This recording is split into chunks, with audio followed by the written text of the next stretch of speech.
Sorry for not posting last week. I just didn't have the motivation, but I'm going to try not to let that happen too often. But a lot went on, so I'm just going to jump right into it.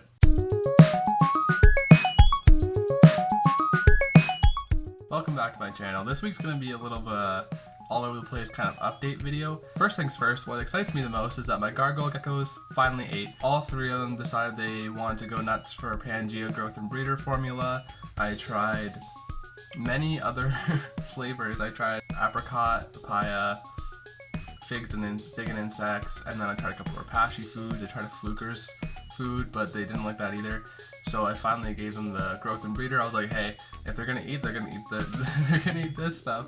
And what do you know? They all went nuts for it. They all like demolished their food bowls, every single one of them. And now they're all up to weight. They've all gained weight since I got them. Reptiles are weird. I also got a new enclosure system from Next Level Reptiles. I'll link their Instagram in the bio below. I'm also gonna post it on Instagram, but basically they're just like little gecko condos. It's a very nice rack.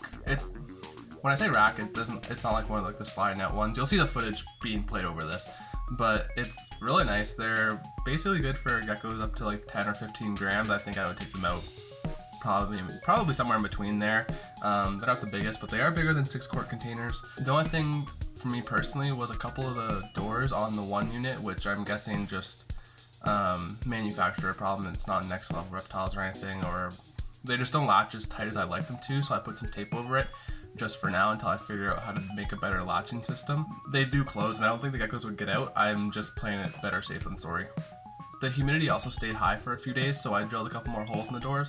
Those didn't come with it. That's something you should always make sure you're doing, especially if you're using bin enclosures, is making sure there are enough holes.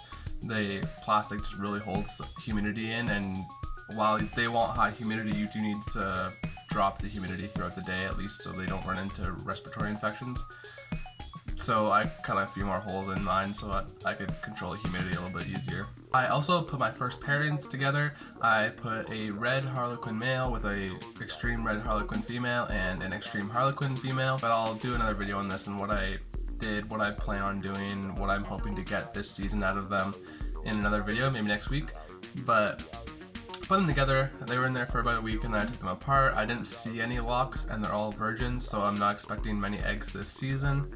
I've also decided on all of the pairings I want to do for next year, as long as everyone gets up to weight, which most of the geckos I want to pair are around 30 grams right now. Hopefully putting these three together now is going to get some of the sputtering out of the way. And then I have a trio of gargoyles, and I have another trio for red quad stripes. I'll go into those more depth in maybe another video, maybe the week after. We'll see. It's still early, and it's still only halfway through 2020 to talk about 2021 breeding plans. Maybe I'll just share and get some feedback or some pointers or anything you guys would change, or maybe other suggestions for different geckos to pair with some geckos I have. I also had a very young gargoyle lay an egg. It was as close to a slug as you can get. I think the gargoyle is 17 grams right now after laying.